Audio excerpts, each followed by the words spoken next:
Hey there, my name's Curtis Lucas and you're watching Empire Building. Coming to you from the truck again, out here just trying to get some work done. And there's a lot going on in the markets yet again. Things are headed lower and I'm still not buying. As I've mentioned before, this dip is not the one that I'm looking for. This is not the dip we're looking for. These aren't the droids you're looking for.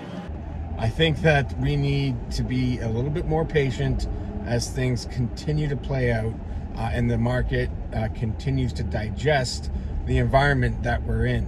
So yeah, let's just try to keep, just stay patient and wait for a proper capitulation signal. Which, who knows how this plays out. It's still something that is going to be impossible to time correctly. But certainly dollar cost averaging after we see a capitulation event like that is going to be a whole lot better. We'll be a whole lot better positioned than we would be just trying to hope for a big bounce now.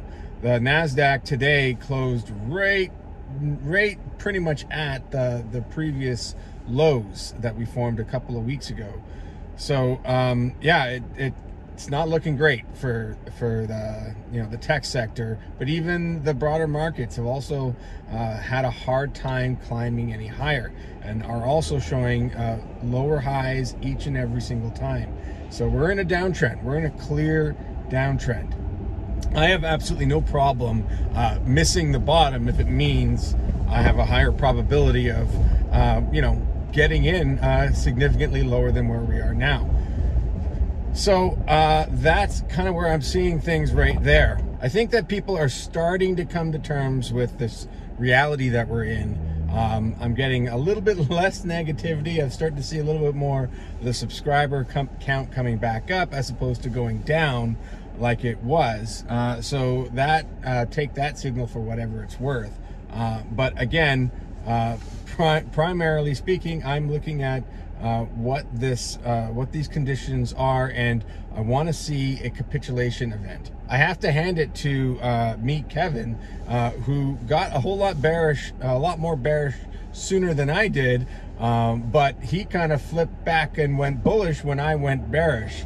But he still acknowledges that, yeah, there's a pretty high likelihood that we are going to see lower prices. I get a lot of criticism as well from people who say, well, you were really bullish when the prices were high. Now the prices are low. Suddenly you've gone bearish. Yeah, well, the reality is that when we were all at all-time highs, how was I supposed to know that Matt Damon commercial was going to come out? Matt Damon. It's been said a lot that that Matt Damon commercial was the signal for the top, and it's true. That came out right around the time that Bitcoin formed that new high at $69,000. We're never going to time all of these things exactly correctly, but we don't really have to. We just, like I said before, I'm not trying to time this market. I'm more or less trying to manage this risk. And right now, I'm very comfortable with the position that I hold, both in Bitcoin, Ethereum, and whatever stocks I do have left. I still have exposure. It's just a whole lot less than I once did, considering the circumstances. But I am going to be looking to re-enter a lot of these positions, and I'm going to redistribute those positions a little bit a little differently this time around, as we start to see this story kind of develop. One of the places I'm actually looking at building a position into is the commodity space. It's the hot market right now. It's moving a whole lot faster, and at least it's in an uptrend. But yeah, oil has come down considerably from the top it formed last week.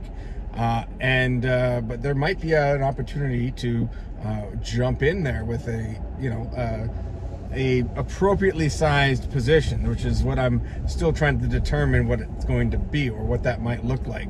But it's a fast moving market right now, and it'd be interesting to see where that goes. I do think that the conditions are primed for oil to see a new all-time high, but Having said that, it is a fairly risky position because anything that could change in these geopolitical conditions, should there be some sort of a peace treaty reached, which honestly doesn't seem very likely to me, at least not in the near term.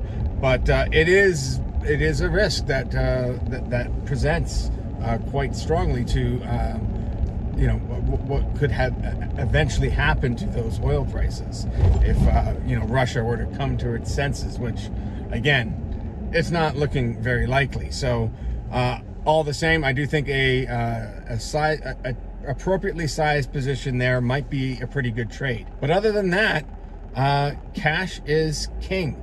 I know that, yes, we are in a high inflation environment, but let's face it, cash may be losing 8% of its value over the course of a year, but it's a whole lot less than what the stock market has been losing over the span of just a month.